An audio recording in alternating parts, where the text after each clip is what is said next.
बाद में सुदामा जी अपने घर को आए और सुदामा जब 60 वर्ष के भय तो उनकी पत्नी के द्वारा स्मरण कराया गया कि आपके मित्र द्वारकाधीश हैं। जो भगवान का मित्र है उसे अपनी मित्रता की याद नहीं रही, धर्म पत्नी के द्वारा याद दिलाया गया। तो भगवान से मिलने के लिए सुदामा जी गए। सुदामा जब चलने लगे तो उनकी धर्म पत्नी ने 4 मुट्ठी चावल मांग करके और सुदामा जी को भेंट स्वरूप दिया। सुदामा जी 4 मुट्ठी चावल लेकर के द्वारकापुर में जाते हैं, भगवान को भेंट में देते हैं और भगवान ने ऐश्वर्यों से युक्त कर देते हैं। यही पूरा सुदामा चरित्र है।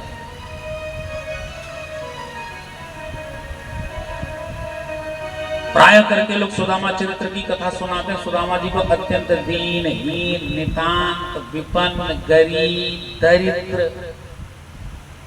वो हमारे हरिमर्दन सिंह जी मुझसे कह रहे थे कि महाराज जी ये सुदामा चरित्र की जब कथा होती है तो कथा ही तो कथा है। जब सुदामा चरित्र में झांकी निकलती है, मन इतनी कथाएं देखी, बड़ी कथा, छोटी कथा, लाइव कथा, ऑनलाइन, ऑफलाइन, हर कथा में सुदामा जी का ऐसा स्वरूप बना देते हैं कि सुदामा जी चलने में भी असमर्थ। गांव का जो सबसे दुबला, पतला, कुबड़ा व्यक्ति होगा, जो चल कर न चले, जिसको देख करके लोग हंसे, उसी को लाके सुदामा बना देते हैं। सुदामा ऐसे थे जैसा लोग प्रस्तुत कर रहे हैं। वास्तव में सुदामा जी का स्वरूप कैसा है?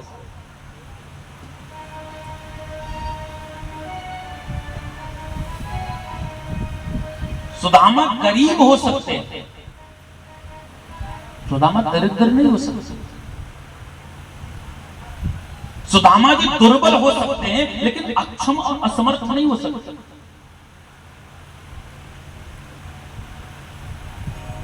जो चलने के लायक न हो,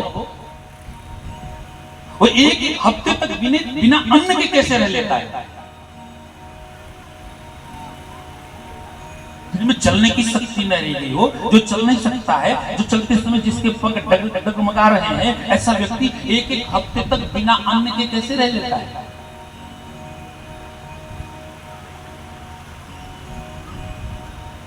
सुदामा जी के वास्तविक स्वरूप के साथ लोगों ने कुछ ज्यादा खिलवाड़ कर दिया। भगवान की भक्ति के कई प्रकार हैं। कोई सकाम भाव से भक्ति करता है, कोई निष्काम भाव से भक्ति करता है। जिसकी जैसी भक्ति है उसी के अनुसार भगवान उसे फल भी प्रदान करते हैं।